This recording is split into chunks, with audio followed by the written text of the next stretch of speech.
Dear brothers and sisters, in keeping with this season is the Easter season. We continue to dwell on all the wonderful things that Jesus has done for us.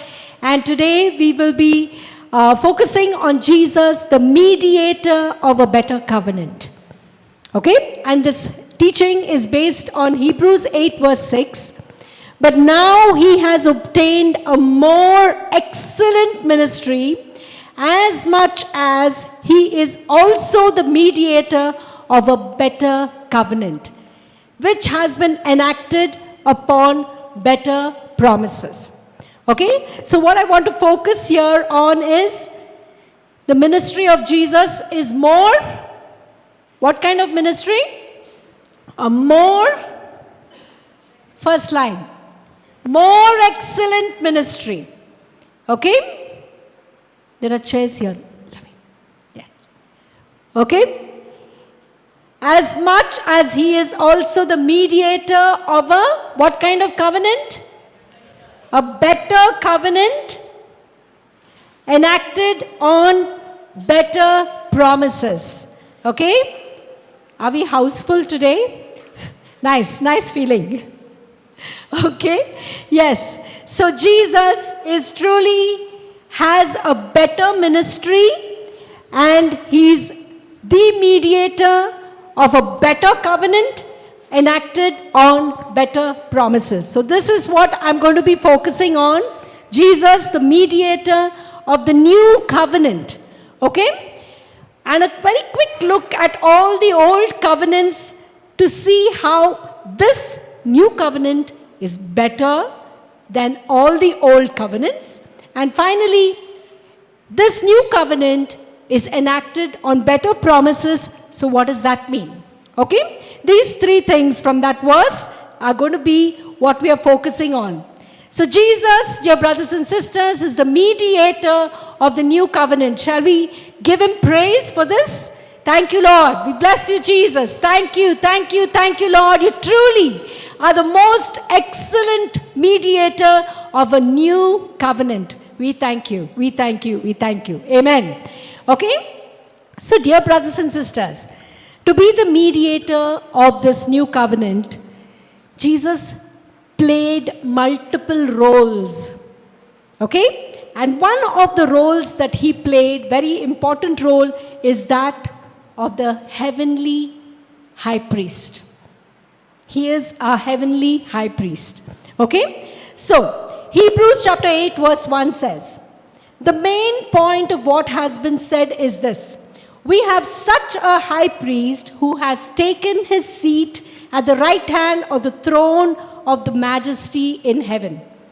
So when did Jesus take his place at the right hand of the throne of the majesty in heaven? When did he do this? After his resurrection, obviously. Then something else, yes. By his ascension, okay, Jesus had to get back to heaven. Okay, Jesus had to get back to that place which he left. But when he left there as God.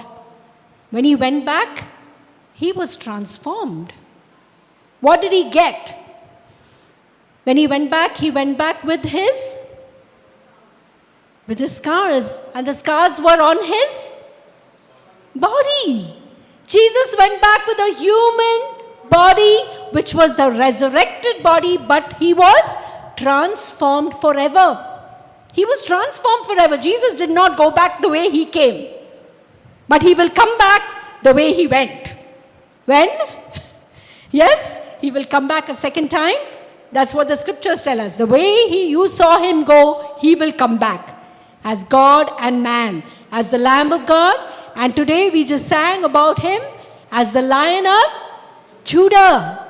The first coming was as the what? Lamb of God. The second coming as the Lion of Judah. He's not a little kitten anymore, not pussyfooting around. When he comes back, he's going to be roaring. I love that song. Okay? We didn't sing that fully, yes? Yeah, okay, next time.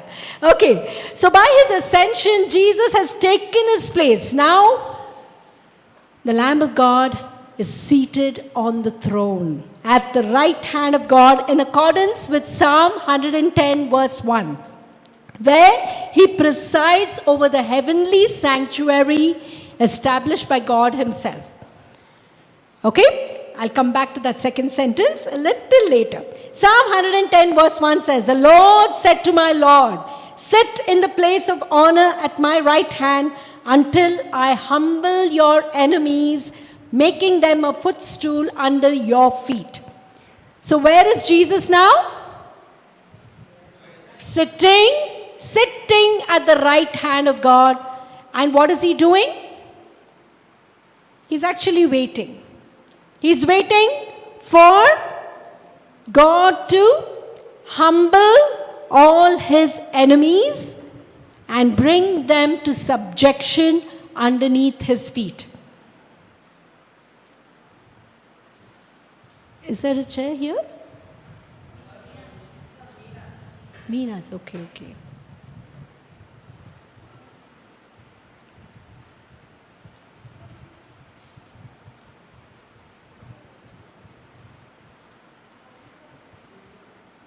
So sorry about this. Okay? So this is what the Holy Spirit is doing now, dear brothers and sisters. The Holy Spirit is at work, bringing all of Jesus' enemies to subjection underneath his feet. And that is so amazing because God promised, the Father has promised the Son and said, now you sit in your place of honor. You don't have to do anything. It's the turn of the Holy Spirit. It's God the Holy Spirit who is working now in this world to bring all of Jesus' enemies and make them his footstool. That's like the ultimate triumph for Jesus. Those enemies, everyone who mocked him, who laughs at him, now continues to sin against him, to spit at him, to curse, to swear,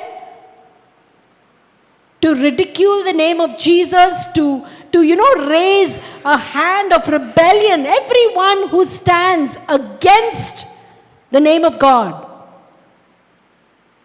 until he returns, until Jesus comes back, all of them will be brought to subjection and they will be made a footstool underneath Jesus' feet. And this is God's promise. He is working it out through the Holy Spirit. And how does the Holy Spirit work? How does the Holy Spirit work? Anybody is involved in that? All of us. The church is involved in that. So our ministry with the Holy Spirit is to bring the enemies of Jesus to subjection underneath his feet. So that is why we've been given the name of Jesus. We've been given authority in the name of Jesus to bind and cast out spirits, to command mountains to move. Anything that stands against the knowledge of God, that is what is an enemy, and that is what is being brought to subjection to the name of Jesus. Okay? In Hebrews 7 verses 26 to 28. So most of our scriptures today are from Hebrews, okay? Because the letter to the Hebrews is a very, very beautiful and special letter. Speaks to the Jews and tells them how Jesus has finished it all. He's finished this work. So that's why, the writer is trying to convince the Jews saying, hey, it doesn't make sense for us to worship anymore at the temple, to keep offering sacrifices. Goats and bulls, not required anymore. Because it has all been done. Okay? And now, such a high priest truly meets our need. One who is holy, blameless, pure, set apart from sinners, exalted above the heavens. Look at the qualifications of Jesus. So beautiful, right? He's holy, he's blameless, he's pure, he's the spotless, unblemished Lamb of God. He's set apart from sinners, and yet He came for us. He came for us. And now, because of his love, because of his sacrifice, he is exalted above the heavens. He became the lowest. Now he is at the highest place. He's at the highest place. He didn't just get there by flying up. No. He got there by humbling himself. By humbling himself. Okay? Unlike the other high priests, he does not need to offer sacrifices day after day, first for his own sin and then for the sins of the people. He sacrificed for their sins once for all when he offered himself. So this is the superiority of the sacrifice of Jesus over the sacrifice that was being offered by the priests at the temple. Okay, so the writer is continuously trying to convince them, saying, once and for all, Jesus paid the price. He offered himself because he was the holy, unblemished Lamb of God. So he's talking about the sufficiency of Jesus' sacrifice. Okay, and then he says, he doesn't need to pay the price for his own sin because he was without any sin. He was absolutely blameless, sinless. That's why Jesus could ask the Pharisees, can any one of you accuse me of wrong? And none of them could. None of them could. In fact, they were in awe at times, of his wisdom and his understanding, his power, the miracles. And it all worked against them because instead of submitting, they rebelled. They hardened their hearts. They opposed him. They condemned him. And that's why Jesus had to, go to the cross. Unjust punishment. Okay. For the law appoints as high priests men in all their weakness, but the oath which came after the law appointed the Son who has been made perfect forever. Okay? When we talk about the law, we're talking about what part of the law? The most common, most famous, the Ten Commandments. The Ten Commandments followed by all the instructions. Anyone has dared to read the book of Leviticus? Yes? I'm sure you have. And actually the book of Leviticus is a very, very important book because it speaks about the role of the priest. A lot about the role of the priest and how Jesus fulfilled it perfectly. It is very repetitive, and the number of sacrifices and everything, grain offering, seed offering, this offering, that offering, every kind of offering, dear brothers and sisters, you will see it fulfilled in Christ. Praise God. Praise the Lord. Okay? So what is the word telling us? The law of God and all the instructions given to Moses. So in one word, the book of Exodus, from the time that the commandments were given, and the book of Leviticus, Numbers, Deuteronomy has, the whole 5 books, the first 5 books are actually considered the Torah, the law. Okay, but especially from Exodus, after the giving of the 10 Commandments, God was really specifically giving instructions on how to live, how to live as His people. Okay, so that can all be considered the law. And what is the word telling us? The law appoints high priests, men in all their weakness. Okay, so the high priest was not a perfect man. The Levitical high priest, the one who was just appointed to fulfill a role. He was not claiming perfection. In fact, that's why he had to offer sacrifice first for himself and only then for the people. Okay?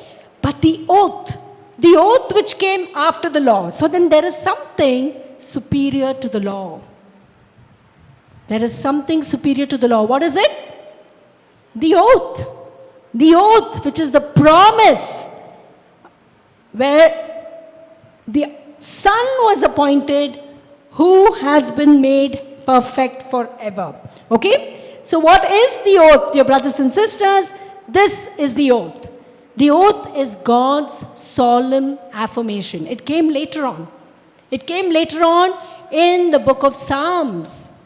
It was prophetically prophesied by David about one of his descendants. One of his descendants.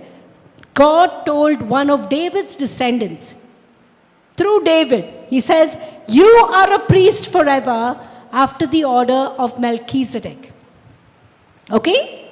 So Melchizedek was, okay, and that Jesus now is the priest forever after the order of Melchizedek. So this prophecy, this oath, this is the oath. God affirmed his son and said, you are going to be the priest and a priest forever in a special order.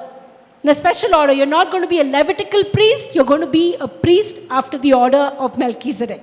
That is Jesus. And Melchizedek means king of peace and king of righteousness. Who can possibly claim to be the king of peace and the king of righteousness? Only Jesus.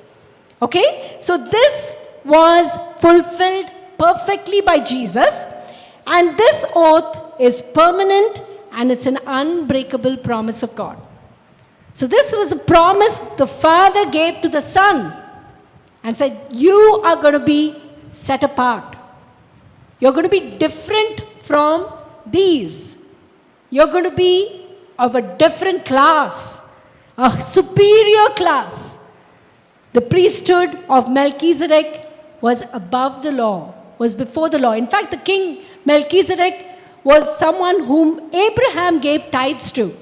And he is considered to be a pre-incarnate appearance of Christ himself. Okay, because out of the blue, you'll find him just coming. You wonder, like, who in the world is this guy? And he's so great that Abraham gives him his tithes. And Melchizedek offers bread and wine. Who offered bread and wine? Jesus. So it is very, very obvious to us. It wasn't to them because they did not have the fullness of revelation the way we have. Okay? So for us it is very obvious that Melchizedek is a pre-incarnate representation of Jesus. Okay? So brothers and sisters, this distinguishes Jesus' priesthood from the Levitical priesthood, which was, the Levitical priesthood was subject to weakness and to mortality. So they would, every time the priests were weak, they sinned, so they had to offer sacrifice. And the Levitical priesthood came to an end. When did it end? Every time the priest died, subject to mortality. So when the priest died, the priesthood came to an end and a new priest had to be appointed in his place. Okay? Remember how in John 19, verse 23, when you read the book of the Gospel of St. John, dear brothers and sisters, please pray to the Holy Spirit extra. Why? Because every word has a divine purpose. Even if it's a number, it means something special. So don't try to interpret it on your own. No, even just reading commentaries, not enough. Okay? Pray specially to the Holy Spirit. See what is mentioned here. When the soldiers had crucified Jesus, they divided his clothes among the four of them. They also took his robe, but it was seamless, woven in one piece from top to bottom. Okay, this was a very, very special kind of garment. And the Holy Spirit goes to such pains to explain to us that Jesus was wearing an inner garment like this. This was his inner wear. It was seamless, woven in one piece from top to bottom. Why should it be mentioned? And that too at this point, at the crucifixion of Jesus. When the soldiers were busy, nailing him and tearing his robes apart and, splitting it all, they stopped when they saw this garment. You know, this garment, dear brothers and sisters, did not mean anything to the soldiers, but the Jews, for them it was a very, very special it was a very special tunic. It was a very special garment. It was only worn by the high priest. No one else was allowed to wear it. But Jesus deliberately wore it because he is the heavenly high priest. And the Holy Spirit wanted everyone to know who this was. He was not just a carpenter of Nazareth or a preacher who roamed around in Galilee or a miracle worker. No, he was the heavenly high priest after the order of Melchizedek. He was the priest, the altar, and the lamb of sacrifice. Jesus is the all in all. Whatever God had to do, he did in and through Jesus. Whatever was required for us to make us holy and righteous, God has done through Jesus. Hebrews 8, 4-6. If then he were on earth, he would not be a priest, since there are those who offer gifts according to the law. So what is the writer saying? He's saying if Jesus was on earth, and when he was on earth, he was not in the temple offering sacrifices. Because that's the job of the Levitical priests. They worship in a copy and shadow of the heavenly sanctuary, as Moses was warned when he was about to erect the tabernacle. Dear brothers and sisters, the scripture is so important. You know, the tabernacle and the tent of meeting, which was in the desert, in the wilderness. And later on, a very similar pattern was followed in the building of what? Solomon's temple. In the building of the temple.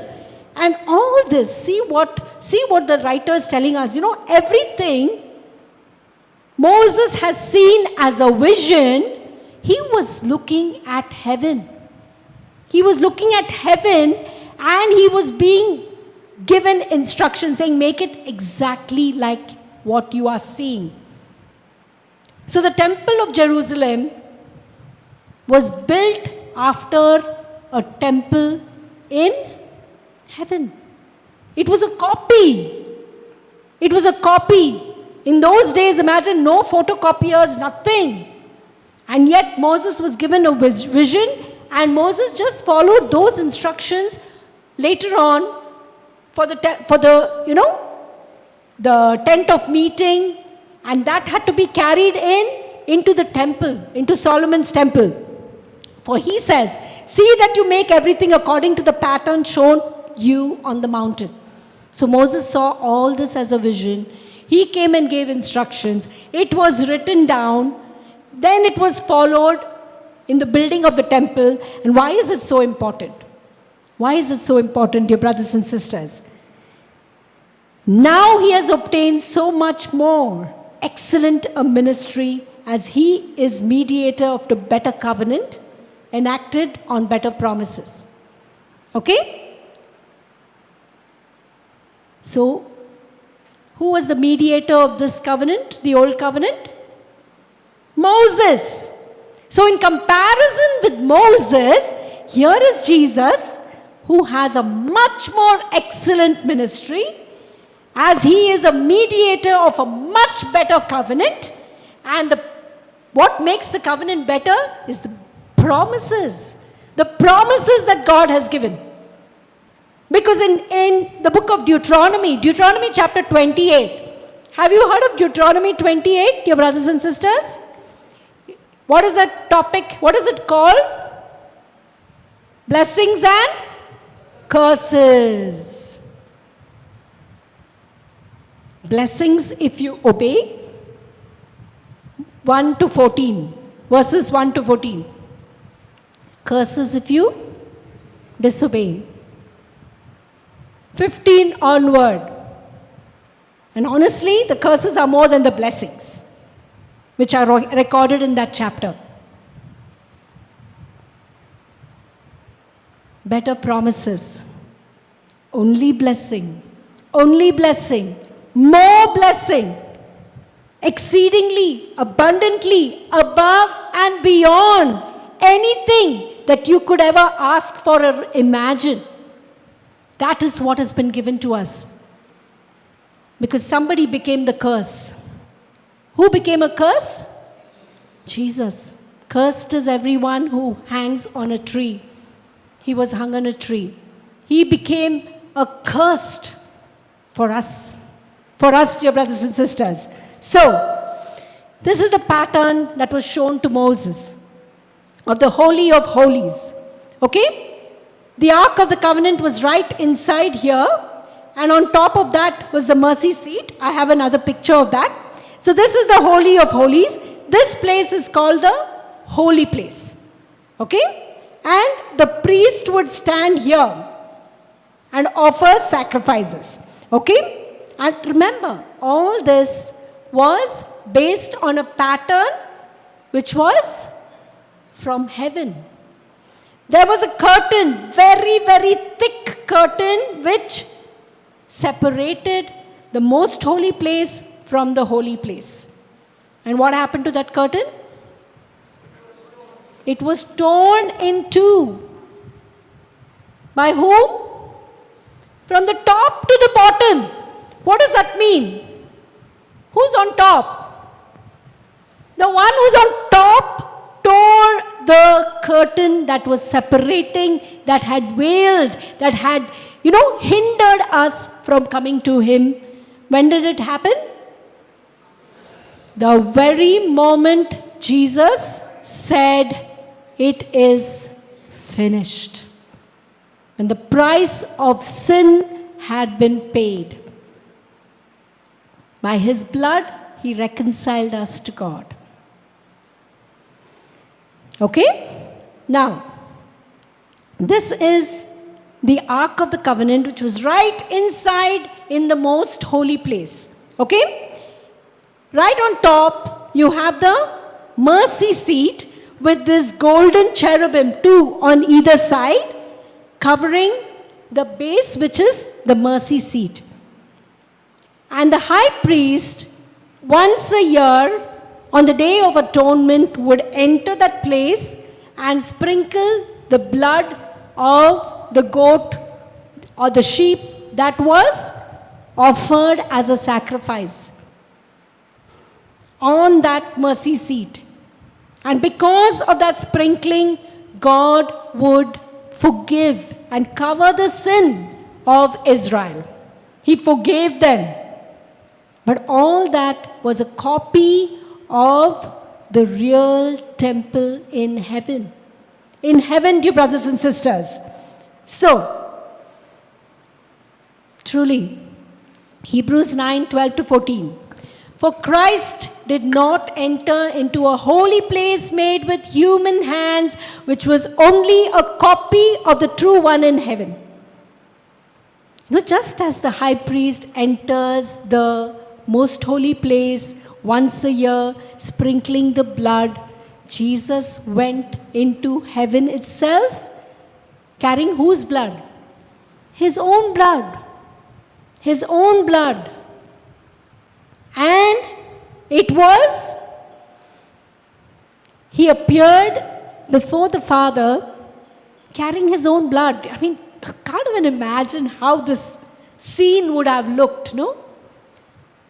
The Father, all love, all mercy, chose to sacrifice His only begotten Son. And here's the Son, finished His job so perfectly, coming back before the Father with His own blood. His own blood. And He entered into heaven itself. And I really believe He entered into that most holy place. There was a place which no one else could access. Because it says in the scriptures, God dwells in unapproachable light. Jesus approached that place with His own blood. And under the old system, the blood of goats and bulls and the ashes of a heifer could cleanse people's bodies from ceremonial impurity. That was all until this sacrifice. Now, just think how much more the blood of Christ will purify our consciences from sinful deeds so that we can worship the living God. Because that's what Jesus came to enable. True worship in spirit and in truth by His own blood. He cleansed us. He purifies our conscience from every sinful deed. Every sinful deed of every human being has been paid for. For by the power of the eternal Spirit, Christ offered Himself to God as a perfect sacrifice for our sins. Hallelujah! Praise God. All this is through the Holy Spirit. And through the Spirit, Jesus went back to heaven, made His blood offering to God, poured that blood on the mercy seat, paid the price for all sin, for every person's sin. So, dear brothers and sisters, this is just to tell us how much more excellent is the ministry of our heavenly high priest. So, we're coming to the next part of our teaching. Very quickly, we're going to run through the 6 covenants and their mediators. First covenant, anybody knows? First covenant, no, much before. Adam, yes. The first covenant, the mediator is Adam, and the sign is the Sabbath, which is the rest of God. The rest of God. Okay? But it was not sufficient. It was not enough. Next. The next covenant? Covenant with Noah. Yes? After a cleansing of the whole of the earth through the flood, God saw that Noah was the only person. And because of Noah, his family was saved. And the sign of the covenant is the rainbow. Genesis chapter 9. Okay? Then we come to Abraham. Yes? This is the third covenant, the mediator of which is Abraham. The sign is circumcision. We find it in Genesis 17 onward. God tells Abraham, I will give you as many children as the stars in the sky and in the sand on the shore. And good Abraham, righteous Abraham, what did he do? He just believed. And that was accounted to him as righteousness. Okay? Next covenant, anybody? Very good. Moses, yes. The fourth covenant is the mediator is Moses. One of the most famous covenants because it was a written one. It was written first by whom? By the finger of God. And who was the one who broke all the 10 commandments? Our dear friend Moses. Yes? Temper, no? That was Moses' undoing was his temper. He broke all the commandments. In fact, he broke the tablets, which the Holy Spirit had written. And then, the next time, what happened? He had to write. So don't, break the commandments. It's painful. It's difficult. And for them, writing was much more difficult than it is for us. Yeah? Okay? And the sign of this covenant was the Passover. Exodus chapters 19 to 24. Next covenant. Anybody else? Any other special person? David. Very good. Okay. Yes? The fifth covenant, the mediator was David. And God promised David, because the sign of David's covenant was a throne, God said that he will always have a descendant on the throne. And we have one seated in heaven itself, a son of David. No matter what David did, David was one of his favorite sons, because he was a man after God's own heart. And God showed his faithfulness. 2 Samuel chapter 7, we read about the covenant with David. And the next covenant, dear brothers and sisters, who's the mediator? Jesus. Hallelujah. The mediator is Jesus, our heavenly high priest. The sign is the Eucharist. The Eucharist is the sign. What are the words that Jesus says at the Eucharist? Take this, eat it. This is my body, and this is my blood of the new and everlasting covenant. It's forever. No more covenants required. No more covenants required, because this was the perfect one. And the sign of this covenant is the Eucharist. So every time we celebrate the Eucharist, let's remember the sacrifice. Let's remember our heavenly high priest. Let's remember what he went through for us. Let's remember where he is now. And what he is waiting for. He's waiting for us. He's coming back for us. The church, his bride.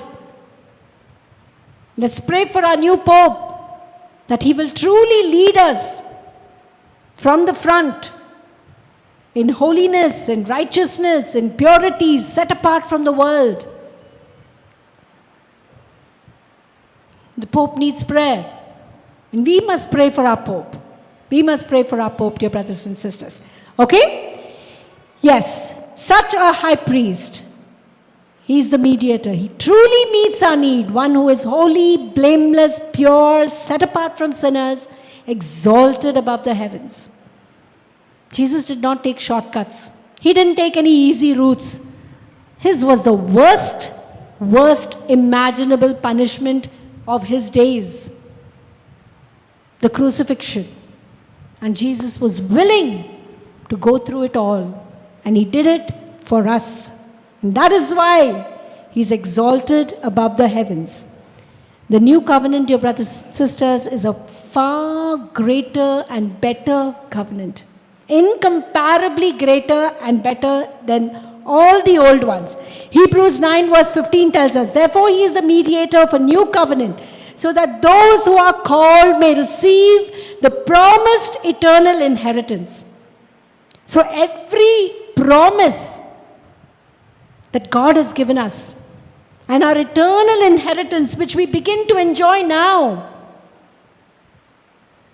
that inheritance has been purchased for us by our mediator, since a death has occurred that redeems them from the transgressions committed under the first covenant. What is this first covenant? Is it the covenant with Adam? Not really. All the 5 covenants before Jesus are considered the first covenant, and Jesus is considered the second. Okay? Because all the old covenants were lacking in some way. They were inadequate in some way. So that is what this scripture is talking about. All that came before Jesus is considered the first covenant. And Jesus is the mediator of a new covenant. And through him we receive the promised eternal inheritance, since a death has occurred. When does a person receive an inheritance? Suppose, you get a call from someone's lawyer saying, so-and-so has left something for you. Then, even if you're not in touch with that person, you will automatically realize, oh, that grand auntie or that great uncle has passed away. If you and I have to get an inheritance, a death has to happen. And that's what happened, dear brothers and sisters. To gain our eternal inheritance, a death happened. The death of Jesus. So now we can take possession of our inheritance. Okay? through Jesus' death, we receive our eternal inheritance and the will of God. The will, the testament, the will of God, all the wonderful things that God has for us. You know, God has willed it to us. He has willed it to us, dear brothers and sisters, and these are enforced now after the death of Jesus. And He paid the full price for sins committed under the old covenant. Under everyone's sin has been paid for. Has been paid for because Jesus died and His blood was offered to God in reconciliation. So, Hebrews 8 verse 6. Now He has obtained so much more excellent a ministry as He is a mediator of a better covenant enacted on better promises. So, what were the problems with the old covenant? Hebrews 8, 7 to 9. For if that first covenant had been faultless, no place would have been sought for a second one. The old covenants were not faultless. There was something lacking. And who says that? He finds fault with them. Who finds fault? God Himself. God Himself finds fault with all the previous covenants that He Himself gave to His people. But they were necessary. They were inadequate, but they were necessary at that time.